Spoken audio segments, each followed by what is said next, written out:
Good afternoon mga idol. So, mainit. Sobrang init po mga idol. Punta tayo ngayon doon sa doon sa Bukirin. Good afternoon mga idol. So, init. Sobrang init po mga idol. Punta tayo ngayon doon sa doon sa Bukirin. Bukirin namin. Kuha tayo doon ng talbos ng kamuting kahoy. Mas maganda 'yon pag niluto natin mga idol. Kamis kasi kumain noon. Kaya samahan niyo po ako mga idol. See you later. Sobrang init talaga idol. Anong oras dito 'yan? Alas 2 na, alas 3 na. Sobrang init. Pauwi lang kasi galing pasada eh.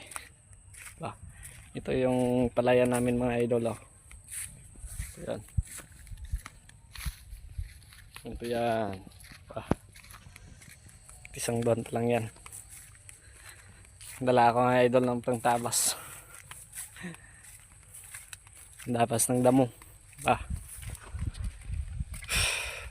Samahan nyo po ako mga idol.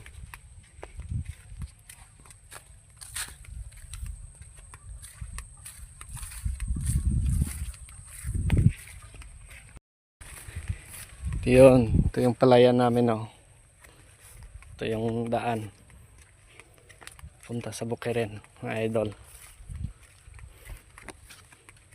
Kunting tanim lang kami naman doon mga kamuting kahoy, saging. Masarap mamuhay dito mga idol sa probinsya. Pag masipag ka dito, mas marami kang itatanim dito mga idol. Ahas po dito idol Yan Yan, tumakbo na.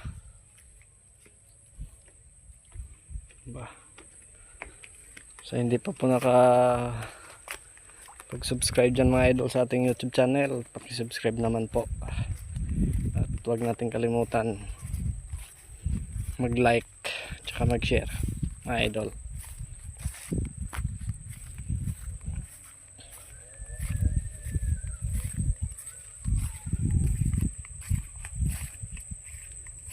Suot na natin yung uniform natin.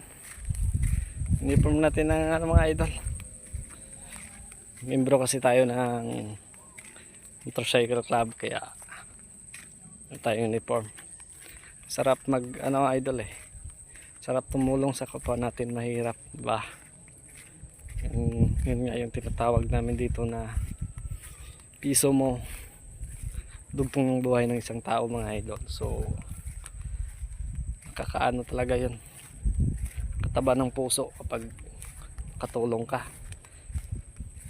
sa ating mga beneficiary. Kaya ko to ginagawa din yung pagbablog para rin po to mga idol sa matutulungan natin balang araw, para din to sa kanila. Kahit mahirap tayo pero kailangan nating tumulong sa kapwa mahirap. So sana tulungan niyo po ako mga idol. Maraming salamat po. Ito pala yung namin, kunting asyenda lang mga idol Yan, asyenda namin ito mga idol. Kunti lang yan. Hindi naman actually na asyenda namin yun kasi parang kami lang yung nagtatrabaho, diba? Pero mayroon talagang mayari nito mga idol. Ang init